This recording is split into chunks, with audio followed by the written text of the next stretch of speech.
Hi, Achim here from InnerSpace Explorers. Originally, I wanted to do something else today, different topic, but I got this email. Hi, Achim, I have a question. You are relatively old meanwhile, love you too, but I see you still do deep technical dives. Do you think this is safe, and do you consider yourself still fit enough for these types of dives? What do you do to maintain a proper fitness level? So before I answer this rude mail,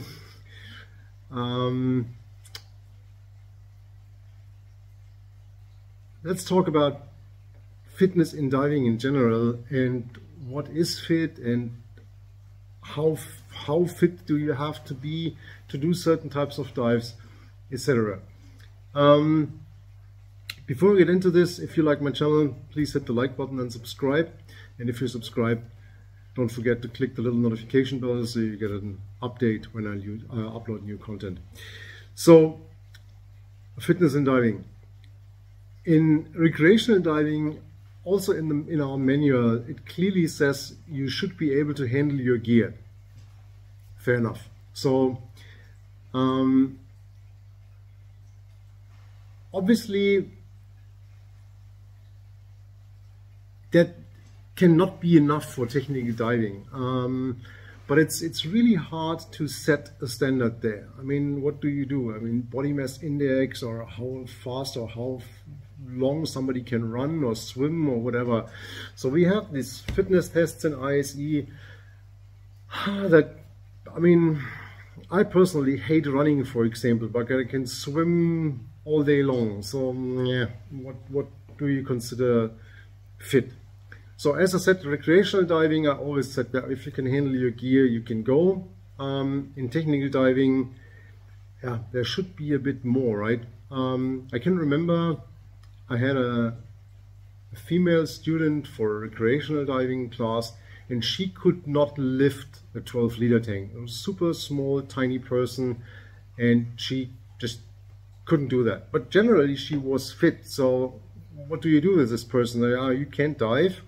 I mean, as soon as her partner helped her to put this thing on her back and she did her giant stride into the water, she was fine in the water, so no problem at all. And if she wanted to go back on the boat, she just took the tank and the BCD off and went on the boat, and somebody else had to put it on. So that includes the loss of gear, which, well, fair enough.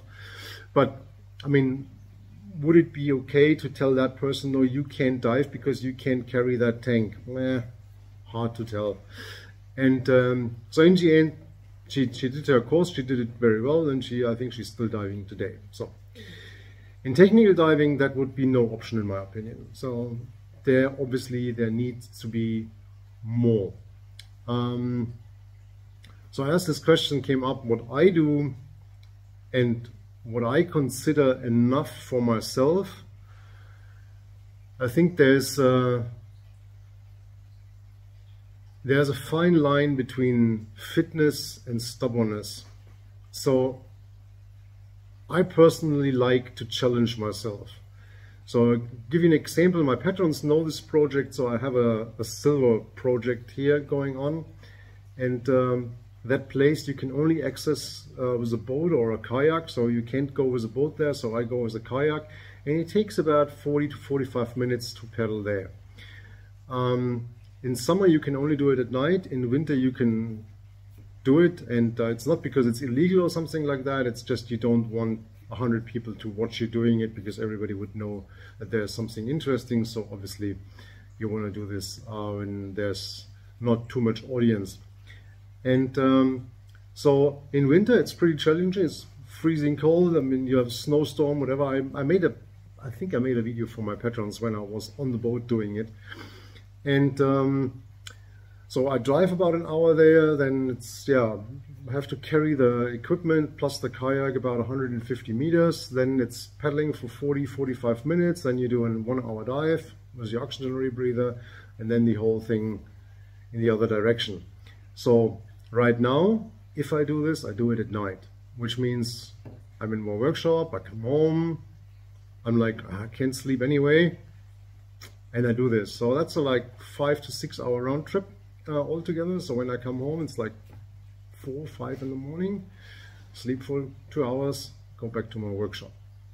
And of course, there is these moments on the kayak where I'm like exhausted, muscles hurt. It's like, whoa.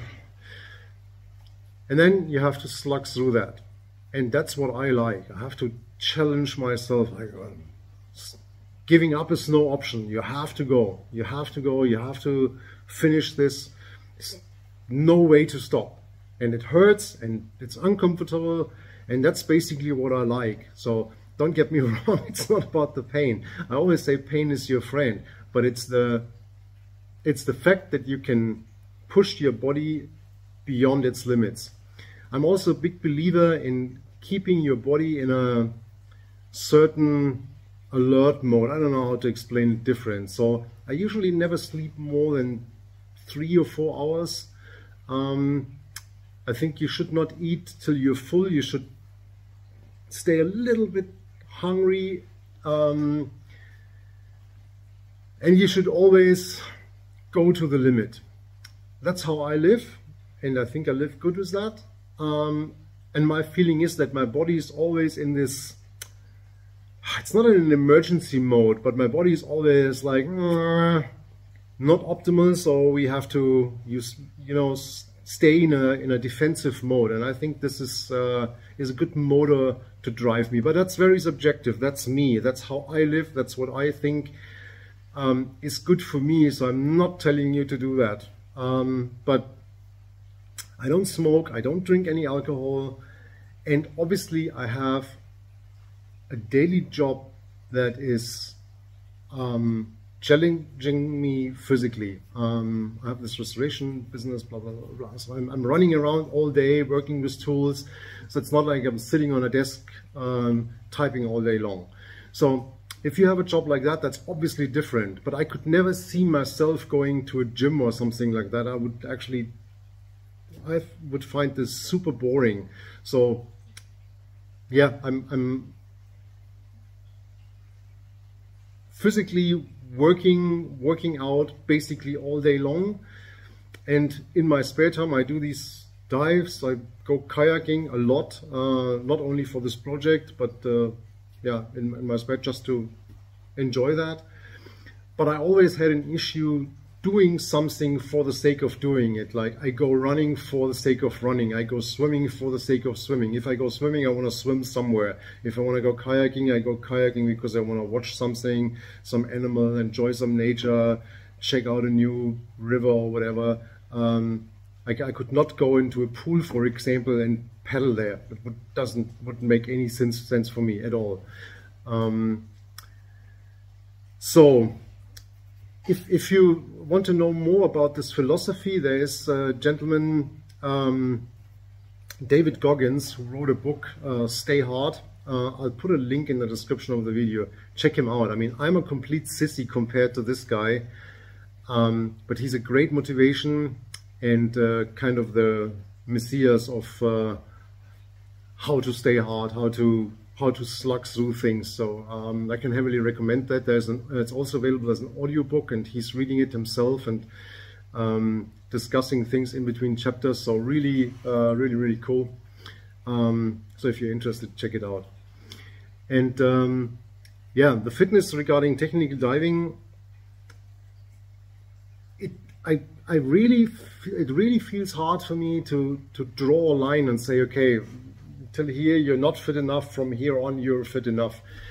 Obviously you need to be able to do these things, and you need to do them in a kind of relaxed way. So if you really struggle handling your gear, if I would struggle taking my tanks and my stuff and bring it up a flight of stairs to my car and load it in the car, and I would feel like, oh, this was too much, I would not go for the dive. So that should be relaxed, so to speak, right? And if I would feel I cannot do these kayak tours, for example, to that dive site, I would not do it. Yeah, it exhausts me, it's challenging, but it's still great to accept the challenge and slug through. So I come home 4 o'clock at night, I get my stuff away, so my wife and my kids are not stumbling over it in the morning. I sleep 2 hours, I wake up, I make myself a tea and go to my workshop. It's not like I'm like, oh, I have to stay in bed. If that would be the case, I would stop it. So that's the line I drew for myself. And that feels good and safe for me, and these things work. So I never had the issue or the feeling that I'm in the water and like this feels wrong. I can't do this. This is too much for me. And yeah, that's my measurement line, so to speak. If that feeling comes up, I know I'm too old, or the dive is too much for me, or I'm not fit enough for this anymore, and then I would stop it clearly. And yeah. Let me know what you do, how you feel, if you have the master plan of how to stay fit, or what you take as a measurement or as a reference for yourself, for your fitness level. Super keen on hearing that. Other than that, stay safe, and I'll see you in the next video. Bye-bye.